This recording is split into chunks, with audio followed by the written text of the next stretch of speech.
Hello students, सबसे पहले तो मैनी कॉन्ग्रेचुलेशंस कि आप 9 से 10th क्लास में बिना एग्ज़ाम दिए पहुंच गए हैं, प्रमोट हो गए हैं। तो आपको बहुत बहुत शुभकामनाएं इस बात के लिए। और मैं आशा करता हूं कि आप सभी स्टूडेंट्स जो है वो कोरोना वायरस से लड़ने के लिए अच्छे से प्रिपेयर हैं और सरकार की गाइडलाइन फॉलो कर रहे हैं। देखिए, अब जैसा कि आप सब लोग 10th में आ गए हैं, ये बहुत ही इम्पोर्टेंट क्लास है और बहुत ही सिंसियरली आपको इस क्लास में पढ़ना होगा, तब कहीं जाकर आप अच्छे मार्क्स स्कोर करेंगे। मेरा काम है कि मैं आपके इंग्लिश में अच्छे से अच्छे मार्क्स लाने की पूरी कोशिश करूं, हालांकि मेन मेहनत तो आप ही को करनी है। तो आज जो हम सबसे पहले टॉपिक शुरू करेंगे वो है टेंस। देखिए, ग्रामर में 5 टॉपिक हैं जो बहुत ही इंपॉर्टेंट है और 15 मार्क्स के हैं। मैं चाहता हूं कि आप टेंस से शुरुआत करें क्योंकि ये एक इम्पॉर्टेंट टॉपिक है और बाकी सारे टॉपिक पढ़ने के लिए ये एक बेस है। और अंग्रेजी में सेंटेंस का बेस देखो टेंस ही होता है, क्योंकि टेंस बेसिकली वर्ब की एक फॉर्म होती है। ठीक है, तो हम आज टेंस पढ़ते हैं। जैसा कि अभी मैंने बताया, टेंस बेसिकली वर्ब की एक फॉर्म होती है। तो हम कह सकते हैं कि टेंस क्या है? Correct form of the verb, मतलब क्रिया का सही रूप ही टेंस होता है। अब परिभाषा से आप ये बात समझ पाए कि नहीं, लेकिन मैं आपको एग्जाम्पल्स के जरिए इसको थोड़ा सा क्लियर कर देता हूं। देखो, उदाहरण के लिए मैं लिखता हूं, यहाँ पर कई सारे एग्जाम्पल लिखता हूं। जैसे मैंने लिखा I go to school daily. अगले सेंटेंस में लिखा I am going to school now. अगले में मैं लिखता हूं I have gone to school recently. अगले में मैं लिखता हूं I have been going to school for 2 weeks now. ठीक है, मैंने अलग अलग सेंटेंस लिखे हैं। देखो, एक जैसे मैं लिखता हूं I went to school 2 days ago। देखो, मैंने अभी तक सिर्फ 5 सेंटेंस लिखे हैं आपके सामने। वैसे मैं लिखना चाहता 12 सेंटेंस था, लेकिन इस बोर्ड में कम जगह है, इसलिए मैंने ये 5 सेंटेंस लिखे हैं। अब मैं आपका फोकस किन्हीं चीजों पे रखना चाहूंगा। पहले सेंटेंस में मैंने गो लिखा है, दूसरे में एम गोइंग लिखा है, तीसरे में हैव गॉन लिखा है, चौथे में हैव बीन गोइंग लिखा है, 5वें में मैंने जो है वो वेंट लिखा है। तो आप देखेंगे कि वर्ब के अलग अलग फॉर्म आपको देखने को मिल रहे हैं। यहाँ पर गो, यहाँ पर एम गोइंग, यहाँ पर हैव गॉन, यहाँ पर हैव बीन गोइंग और यहाँ पर वेंट। इसी तरीके से और भी वर्ब की फॉर्म्स होती है। और यहाँ पर टाइम अगर आप देखोगे, यहाँ पर डेली, यहाँ पर नाउ, यहाँ पर रिसेंटली, यहाँ पर फॉर 2 weeks नाउ और यहाँ पर 2 days ago। तो हर सेंटेंस में अलग अलग टाइम है और अलग अलग वर्ब दे रखी है। तो टाइम का और वर्ब का एक लिंकअप होता है टेंस में। कहने का मतलब एक जुड़ाव होता है। समय के अकॉर्डिंग ही हम वर्ब की फॉर्म में चेंज करते हैं। तो बेसिकली टेंस का काम क्या हो गया? टेंस का काम ये हो गया कि जो भी कार्य हो रहा है उसके समय को समय के अनुसार उसके रूप में चेंज कर देना क्या कहलाता है? टेंस कहलाता है। और जो आपके वर्ब की फर्स्ट फॉर्म होती है उसको हम बेस फॉर्म कहते हैं। उसके अलग अलग रूप जो है वो आपको देखने को मिलते हैं। जैसे बेस फॉर्म है गो, तो यहाँ पर आपको गो में आईएनजी लगा हुआ देखा, उसके पहले आपको एम हेल्पिंग वर्ब दिखी, यहाँ पर गो की थर्ड फॉर्म गॉन दिखी।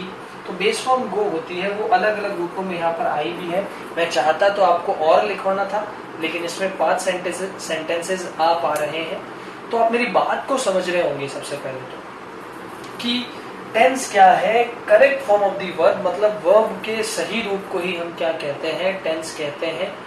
और ये जो सही रूप होता है ये कार्य के समय के अनुसार तय किया जाता है। तो कुछ स्ट्रक्चर्स है, कुछ संरचनाएं हैं, कुछ वर्ब के प्रकार है जो हमें याद रखने होंगे अलग अलग टेंस के अनुसार। अब अगली स्लाइड में हम देखेंगे टाइप्स ऑफ टेंसेस।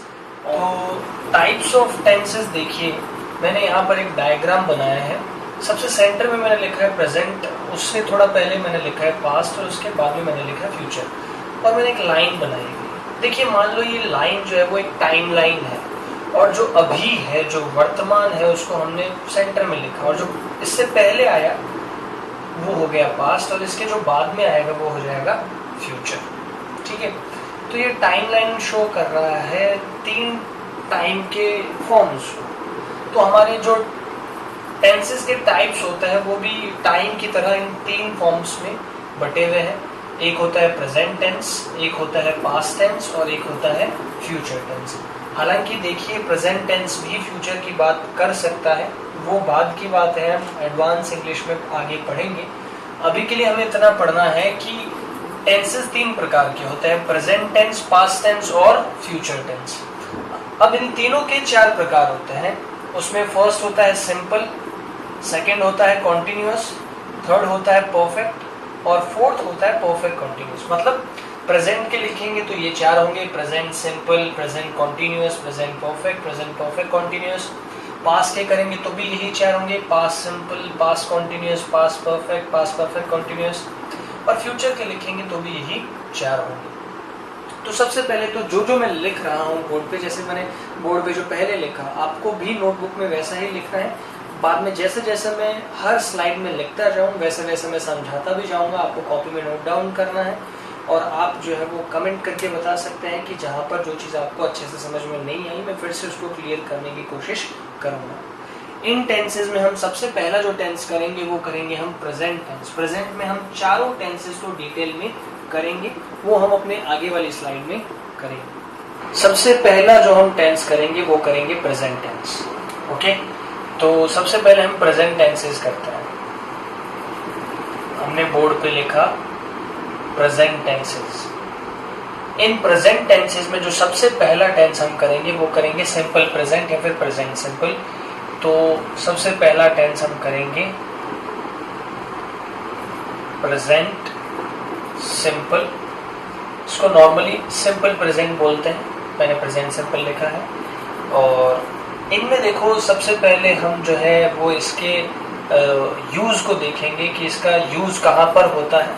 तो इसका जो यूजेस है, इसका जो उपयोग है वो क्या होता है। देखिए जैसा कि हमने पहले जाना, टेंस क्या होता है, वर्ब की फॉर्म होती है। तो वर्ब बेसिकली किसी एक्शन को कहते हैं, किसी कार्य को कहते हैं। तो इनमें ऐसे कोई कार्य आते हैं प्रेजेंट सिंपल टेंस में। देखिए ये जो टेंस है बेसिकली ये पर्टिकुलर किसी टाइम को नहीं बताता है, ये कार्य के बार बार होने को शो करता है, मतलब कार्य की फ्रीक्वेंसी को शो करता है कि भी कोई काम लगातार हो रहा है।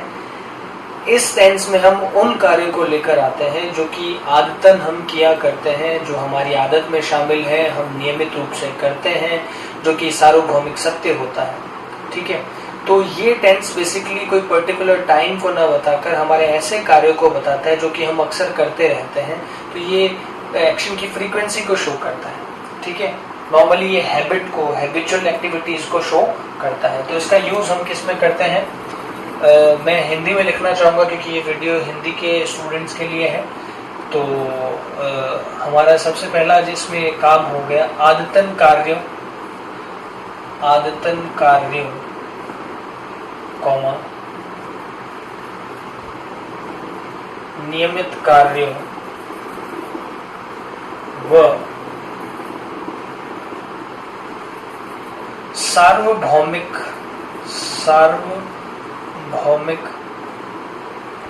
सत्य को इस टेंस से दर्शाया जाता है, इस टेंस से दर्शाया जाता है।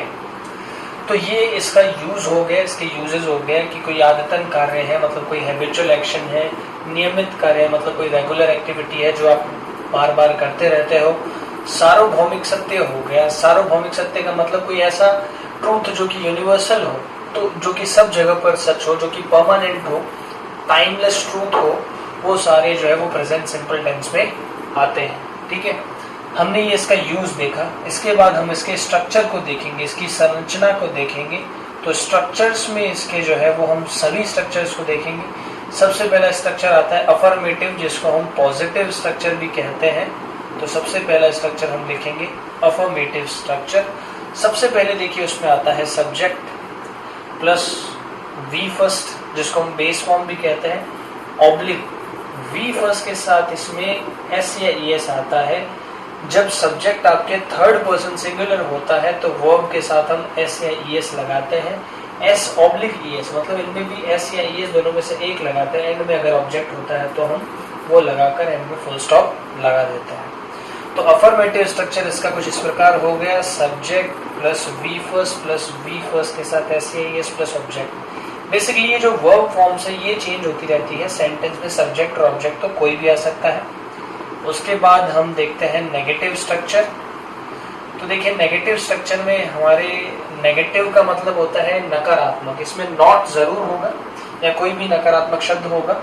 तो सबसे पहले इसमें सब्जेक्ट आया, फिर इसमें हम हेल्पिंग वर्ब का यूज करेंगे, डू ऑब्लिक डज। जैसे हमने यहाँ पर V first oblique V first के साथ ऐसे ही लगाया, वैसे ही डू ऑब्लिक डज यहाँ पर लग गया। थर्ड प्लेस पर हम लगा देंगे नॉट, उसके बाद में वी फर्स्ट, उसके बाद में ऑब्जेक्ट। ठीक है, उसके बाद में हम करेंगे इंटेरोगेटिव स्ट्रक्चर। इंटेरोगेटिव का मतलब होता है प्रश्नवाचक संरचना। तो जब भी अंग्रेजी में वाक्य को प्रश्नवाचक बनाना हो तो हमें हेल्पिंग वर्ब को पहले लाना पड़ता है। तो डू या डज को हम पहले लेकर आ जाएंगे, do oblique does plus subject plus V first plus object. अब ये इंटेरोगेटिव स्ट्रक्चर है इसलिए मार्क ऑफ इंटेरोगेशन लगेगा। उसके बाद अगर हमें लिखना है इंटेरोगेटिव नेगेटिव, तो देखिए इंटेरोगेटिव नेगेटिव को हमने शॉर्ट में लिख दिया। इंटेरोगेटिव नेगेटिव में इंटेरोगेटिव स्ट्रक्चर में ही हम थर्ड प्लेस पर नॉट लगा देंगे, do oblique does plus subject plus not plus V first plus object. तो ये बेसिकली हमारे हो गए स्ट्रक्चर्स। जो मैं अंडरलाइन कर रहा हूँ मेन, आपके इसको हमें फोकस करना है। तो ये हमारे जो है ये वर्ब की कुछ फॉर्म्स है और जो कि प्रेजेंट सिंपल की फॉर्म्स कहलाती है। अफर्मेटिव मतलब पॉजिटिव, नेगेटिव में नॉट आ जाता है, इंटेरोगेटिव में प्रश्नवाचक हो जाता है, इंटेरोगेटिव में प्रश्नवाचक के साथ में नेगेटिव हो जाता है, इंटेरोगेटिव नेगेटिव। तो इसका यूजेस हुआ, इसके स्ट्रक्चर्स हुए। अब हम करेंगे रूल्स। देखिए रूल्स क्या है, रूल्स हमें क्या देखने हैं। रूल्स में हमें देखना है कि जो सब्जेक्ट है उसके अकॉर्डिंग वी फर्स्ट आएगी कि वी फर्स्ट के साथ ऐसे एस आएगा, सब्जेक्ट के अकॉर्डिंग डू आएगा कि डज आएगा। तो हम सब्जेक्ट्स को अलग अलग दो कैटेगरी में बांट देते हैं। देखिए आई हो गया, वी हो गया, यू हो गया, दे हो गया और एक से ज्यादा नाम हो गए जिसको हम नेम्स से एक बार इंडिकेट कर देते हैं, नेम्स हो गए।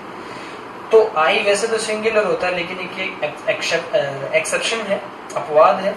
वी यू दे और नेम्स प्लूरल होता है, यू प्लूरल भी होता है सिंगुलर भी होता है, हम यहाँ पर इसे प्लूरल की तरह काउंट करेंगे। तो आई वी यू दे नेम्स के साथ में जो है वो वी फर्स्ट या वी फर्स्ट के साथ ऐसे यस में आएगा वी फर्स्ट, इसके साथ ऐसे यस नहीं आएगा इन सब्जेक्ट्स के साथ में। और ही हो गया, शी हो गया, इट हो गया या कोई एक नाम के साथ जो है वो वर्ब के साथ में एस या ई एस को हम जोड़ देंगे। ठीक उसी तरीके से जहां पर वी फर्स्ट आएगा वहां पर हम डू लगाएंगे और जहां पर वी फर्स्ट के साथ ऐसे ही ऐसे वहां पर हम डज को चुनेंगे। ठीक है, अब ई एस कहां पर लगता है तो देखिए इसके लिए एक हम नोट लिख लेते हैं। ऐसी वर्ब्स ऐसी क्रियाएं जिनके एंड में अंत में O oblique X oblique S oblique Z oblique C H oblique S H oblique S H इनमें से कोई भी वर्ड आ जाता है तो जिस वर्ब के एंड में ओ आ जाए, एक्स आ जाए, एस आ जाए, जेड आ जाए, सी एच आ जाए, एस एच आ जाए, वहां पर हम ई एस लगाते हैं। वहां पर हम क्या लगाते हैं? ई एस लगाते हैं। तो ये आप उतार लीजिए। सबसे पहले present simple tense, present tense में प्रेजेंट सिंपल टेंस हेडिंग डालिए, फिर इसके यूजेस, इसके स्ट्रक्चर्स, इसके रूल्स लिखेंगे। ठीक है। इन तीनों चीजों के बाद, इन सब को लिखने के बाद हम जो है वो कुछ एडवर्ब्स लिखेंगे, कुछ क्रिया विशेषण लिखेंगे, जो कि बहुत महत्वपूर्ण रहेगी आपको इस टेंस को पहचानने के लिए। ठीक है। उसके बाद हम कुछ एग्जांपल्स करेंगे। तो पहले ये स्लाइड उतारो, उसके बाद हम अगली स्लाइड्स में वो लिखेंगे। तो हमने जो है वो प्रेजेंट सिंपल के यूजेस देखे, उसके स्ट्रक्चर्स देखे, उसके सब्जेक्ट वर्ब के रोल को देखा, सब्जेक्ट और वर्ब के एग्रीमेंट के रोल को देखा। अब हम जो है वो एडवर्ब्स लिखेंगे। ये एडवर्ब्स टेंस को पहचानने में हेल्प करेंगी। उसके बाद हम कुछ एग्जांपल्स करेंगे जिससे आपके थोड़ा क्लियर हो पाएगा कि भाई ये प्रेजेंट सिंपल टेंस का यूज कैसे किया जाता है और कहाँ पर किया जाता है। तो सबसे पहले कुछ एडवर्ब्स कर लेते हैं। तो हेडिंग डालिए आप एडवर्ब्स। 9th में हमने पढ़ा क्रिया विशेषण को एडवर्ब्स कहते हैं। कुछ इंपॉर्टेंट एडवर्ब्स आपके हैं, जैसे ऑलवेज, ऑलवेज, नेवर, ऑफ्टन या ऑफन भी बोलते हैं इसको। इसका नेगेटिव वर्ड होता है शेल्डम। इसके अलावा डेली, ईच के साथ में कोई भी टाइम दे रखा हो सकता है। टाइम कुछ भी हो सकता है, जैसे डे हो सकता है, मंथ हो सकता है, वीक हो सकता है, ईयर हो सकता है, कोई भी सीजन हो सकता है, जैसे मैंने लिखा विंटर। तो कोई भी टाइम हो सकता है। ईच के साथ कोई भी टाइम आ जाए, डे हो, चाहे मंथ हो, चाहे वीक हो। एवरी के साथ भी ऐसा ही कोई भी टाइम आ सकता है, एवरी प्लस टाइम। ठीक है। और कोई भी डेज है, जैसे संडे, मंडे, ट्यूसडे, इनके साथ अगर एंड में एस जुड़ जाए, तो जैसे मान लो लिखा हुआ है on Sundays, sorry on Sundays, on Fridays, किसी भी डे के आगे एस आ जाए तो उसमें प्रेजेंट सिंपल टेंस होता है नॉर्मली। ठीक है। इसके अलावा जो एलवाई वाले शब्द होते हैं, जैसे जनरली, सारे एलवाई वाले शब्द तो नहीं लेकिन मोस्टली इसी में आते हैं। नॉर्मली, फ्रीक्वेंटली, डेली तो हमने लिखा ही था। ठीक है, एटसेट्रा। ये कुछ एडवर्ब्स है जो कि बहुत इंपॉर्टेंट है प्रेजेंट सिंपल टेंस को जानने में। ठीक है। इसके बाद हम करेंगे एग्जाम्पल्स।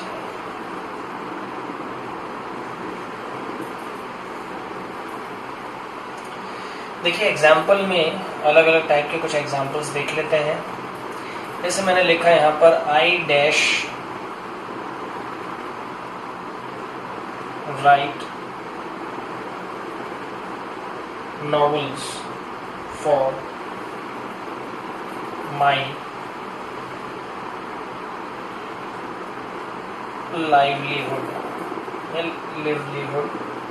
करेक्ट प्रोनाउंसिएशन मुझे खुद को क्लियर नहीं है, सॉरी, मैं माफ़ी चाहता हूँ। तो I write novels for my livelihood, मैं अपनी जीविका के लिए जो है वो नॉवेल्स लिखता हूँ, उपन्यास लिखता हूँ। तो ये एक परमानेंट एक्टिविटी होगी, इसमें कोई एडवर्ब तो नहीं है ये, लेकिन ये परमानेंट एक्टिविटी है, हमें पढ़ने से पता चलती है। परमानेंट एक्टिविटी में हम क्या लगाते हैं, यहाँ पर सब्जेक्ट आपका आई है तो बेस फॉर्म को हम वैसे का वैसा लिख देंगे। तो राइट का हम लिख देंगे राइट। कुछ और एग्जाम्पल देख लेते हैं, जैसे Rohan dash go to school daily. Daily आ गया मतलब रोज, तो उसमें प्रेजेंट सिंपल टेंस आ गया। गो बेस फॉर्म दे रखी है, यहाँ पर रोहन थर्ड पर्सन सिंगुलर है। एंड में और आ रखा है, जिस वर्ब के एंड में ओ हो उसमें ईएस लगाते हैं, तो यहाँ पर हमने गोज कर दिया। ठीक इसी तरीके से एक और एग्जांपल देखते हैं।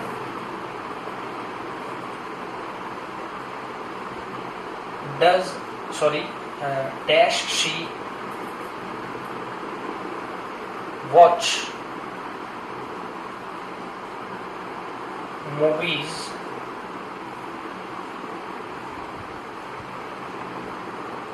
Every week. देखिए एंड में मार्क ऑफ इंटेरोगेशन आएगा और आपके एडवर्ब आई every week. Every plus time मतलब प्रेजेंट सिंपल टेंस है। इंटेरोगेटिव स्ट्रक्चर है तो हम जो है वो पहले हेल्पिंग वर्ब लिखेंगे। इसमें हेल्पिंग वर्ब होती है डू या डज। शी के साथ में आपके डज आता है और बेस फॉर्म की बेस फॉर्म आ जाएगी वॉच।